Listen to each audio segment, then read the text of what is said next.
Mooshka, a quilt story. Written and illustrated by Julie Paschkis. Karla had an unusual quilt. She called it Mooshka.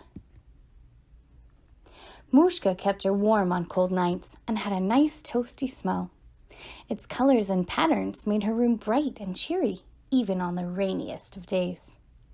If there was something scary under the bed, it snuggled tight around her and made her feel safe. But that wasn't why Karla's quilt was unusual. Mooshka was different because it could talk to her.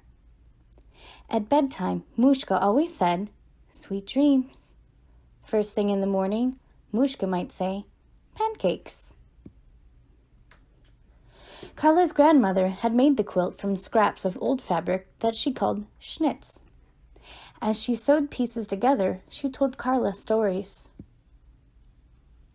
If Karla couldn't sleep in the middle of the night, she would put her hand on a schnitz and it would tell her its story. Mooshka would go on until Karla was fast asleep. Each bit of fabric had a different way of speaking. The yellow schnitz spoke in a soft, cottony voice. "I was a tablecloth at grandmother's farmhouse, which was all right, especially when something sweet spilled. I was glad to be useful. But once when your Aunt Marjorie was a girl, she made me into a tent and told fortunes beneath my golden folds. Now that was glorious." The blue schnitz had a sturdy voice. Grandpa Will lived on the other side of the mountain. He walked for 3 days over the hills and asked Lily Jane to marry him. I was the handkerchief around his neck.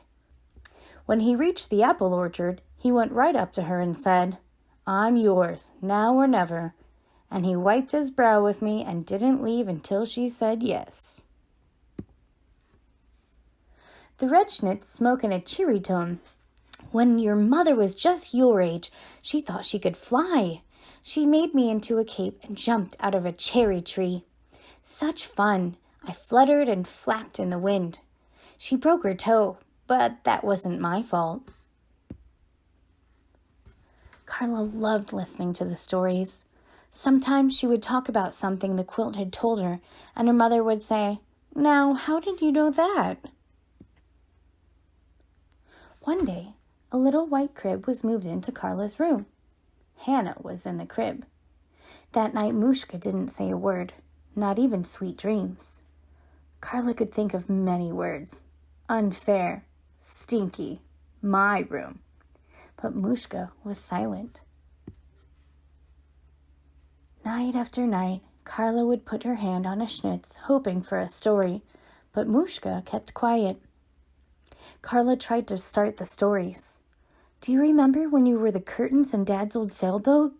Do you remember when you were a Halloween costume for the dog?" But Mooshka still didn't speak.